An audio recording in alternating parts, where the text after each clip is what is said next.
mga mahalagang isyu ng bayan at mga hindi galing sa angkan ng mamamayan. Ganyan daw mga katangian ng 12 senatorial candidates na pambato ng Makabayan Bloc sa 2025 midterm elections. Ayon pa kay Gabriela Party List Representative Liza Masa, nasa proseso na sila ng nominasyon at deliberasyon. Ang sigurado raw sa ngayon, kabilang sa senatorial lineup nila si ACT Teachers Party List Representative Franz Castro.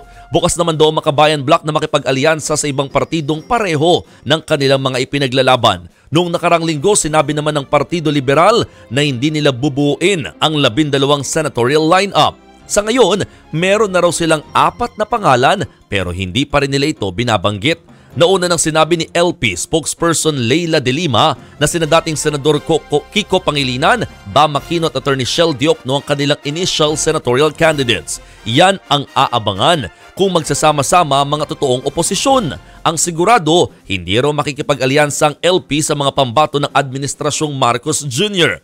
Sa ngayon, magkakaalyado ang Partido Federal ng Pilipinas ni Pangulong Bongbong Marcos, lakas CMD ni House Speaker Martin Romualdez, Nationalist People's Coalition ni dating Senate President Tito Soto, National Unity Party ni Congressman El Rey Villafuerte at Nationalista Party ni Senator Cynthia Villar at Senator Amy Marcos. Inanunsyo naman kamakailan ni Vice President Sara Duterte ang planong pagtakbong senador ng mag-aamang sina dating Pangulong Rodrigo Duterte, Congressman Paulo Duterte at Davao City Mayor Baste Duterte. Pero pinabulaanan din niyang kaagad ng dating Pangulo. Nauna naman nang nagpahayag ng suporta si dating Pangulong Duterte sa re-election ng mga kapartido niya sa PDP na sina Senator Bongo, Ronald Bato de la Rosa at Francis Tolentino.